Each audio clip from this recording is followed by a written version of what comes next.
કાર્યક્રમના ટાઈટ શેડ્યુલના હિસાબે એને જવું પડ્યું છે. આજે આપણે મંચસ્થ ઉપર બેઠેલા CRC વિપુલભાઈ, અમારા માતાવાણી પેસેન્ટરના આચાર્ય જીતેન્દ્રભાઈ, પછી તરસીગડા પ્રાથમિક શાળાના આચાર્ય કિરણભાઈ, અમારા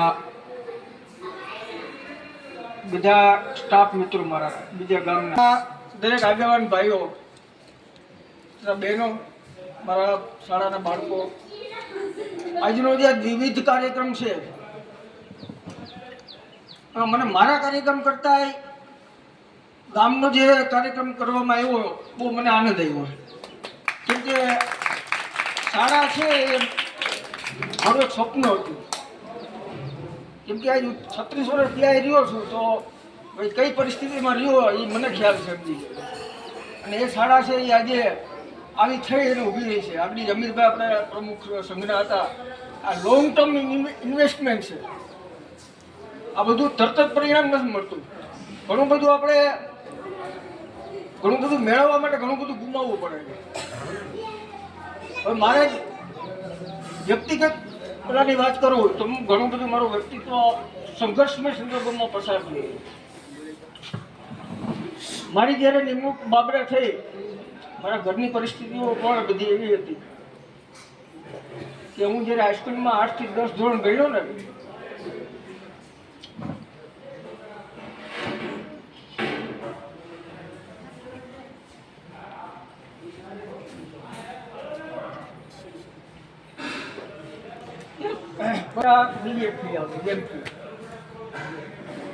એ ભરી શકો નહીં, બાપામાં તેવાનું. પછી બાબરા લઈ ગયો. બાબરાથી અહીંથી 15 થી 16 કિલોમીટર થાય. મારે શનિવારે, કેમ કે આપણે તો એકલા હોય અને તો અમારે સગા હતા ત્યાં રસોઈનું અમારે 6 મહિના મેં ચલાવ્યું. શનિવાર છે 11 વાગે રજા પડે અને પછી મેં હાથે બનાવવાનું ચાલુ કર્યું હતું. એટલે રોટલી, ગોળ અને છાશ ખાય. 12 વાગે નીકળી આવ્યો. 12 વાગે નીકળી અને 4 કલાક સતત હાલતો. કેટલા કલાક?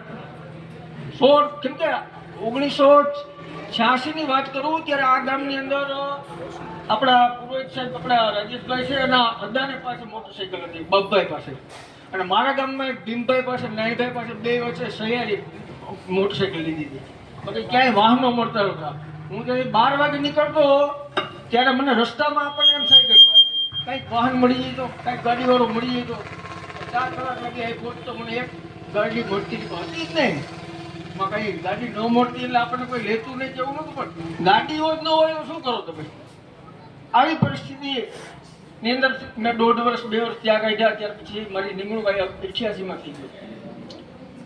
88માં આવ્યા પછી ઘણા બધો સ્ટાફ મારો, તારાબેન હતા પેલા, અવનાબેન હતા, પછી મનસુખભાઈ હતા. આ બધો જે જૂનો સ્ટાફ છે એ પણ પસાર થઈ ગયો.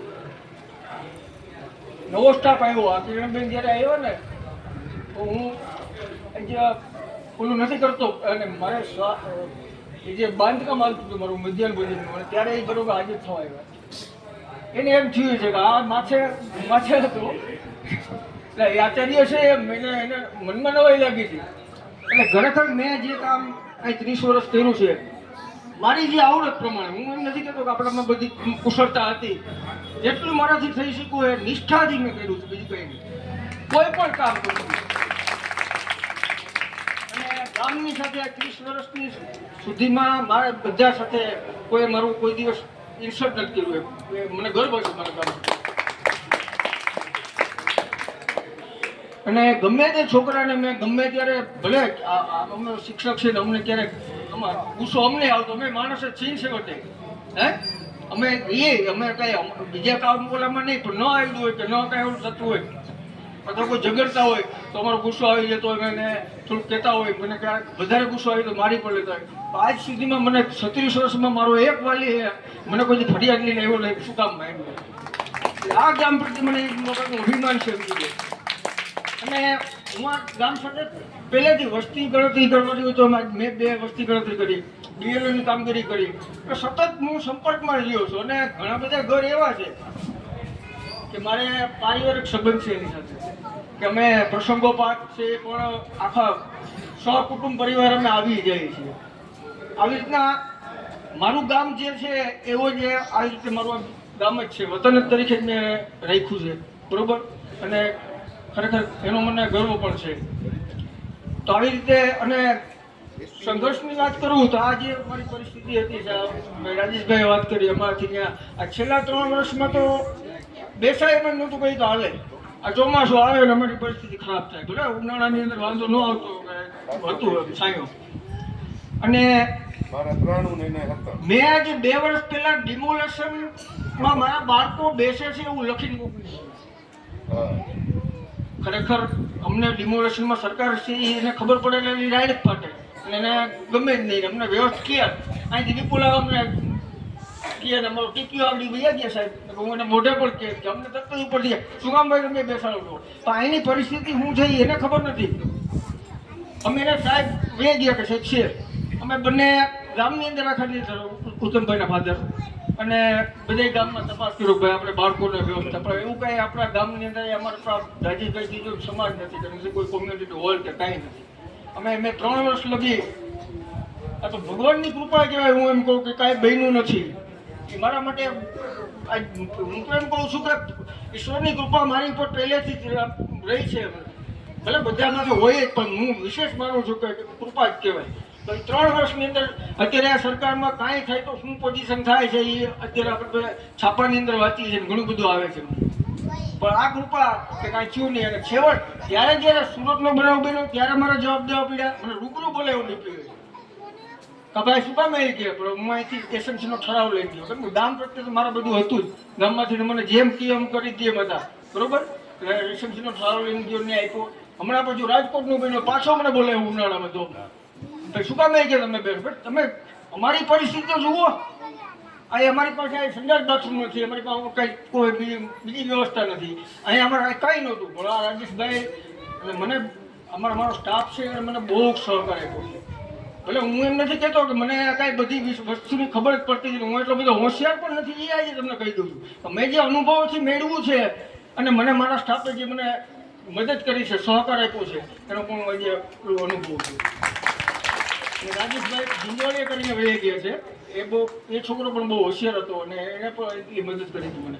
આજે કનેરી આવ્યો છે, અમારા પેડમેન તો હતા પેલે છે. હવે મારો સ્ટાફ અત્યારે બહુ, હું એમ કહું કે સારામાં સારો સ્ટાફ બની ગયો છે. આજે હવે જે જોતું હતું એ બધું એને પણ મળી ગયું છે. અને મને તો એક ગર્વ મોટું એ જ છે કે મારા સ્કૂલ બની ગઈ છે, સારામાં સારી સ્કૂલ બની ગઈ છે. એ મને ગર્વ છે, બીજું કંઈ નથી.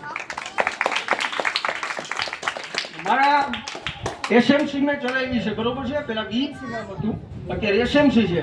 અને એસએમસીના સભ્ય સચિવ પદે પેલા એક બોરીચંદ્રભાઈ હર્ષભાઈના ઘરના હતા, વાસુદેવભાઈના ઘરના. અત્યારે મારા બેન છે ઉત્તમભાઈના ઘરના. મને કોઈ દિવસ પૂછ્યું નથી કે તમે શું આ કરવાનું છે. સહી જય અમે સહી કરી દો, સહી કરી દીધી.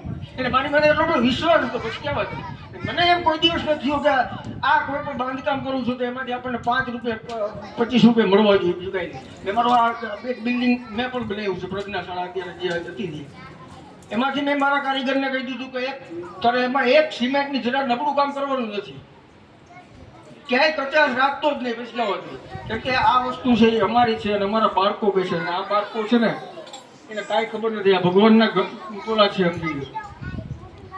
અને એનું અમારે જો કાંઈ પણ આવી જાય ને તો એ શું થાય એ પોઝિશન એ બધી જેમ ખેડૂતનું ન પચે માનવી ન પચે ભાઈ, બરોબર છે. એટલે ઘણો બધો મને ગામ તરફથી પૂરેપૂરો 36 વર્ષ દરમિયાન સહકાર મળ્યો છે. તો બસ બીજું મારે કાંઈ વિશેષ કેવું નથી. આટલું કહી અને મારું વક્તવ્ય પૂરું.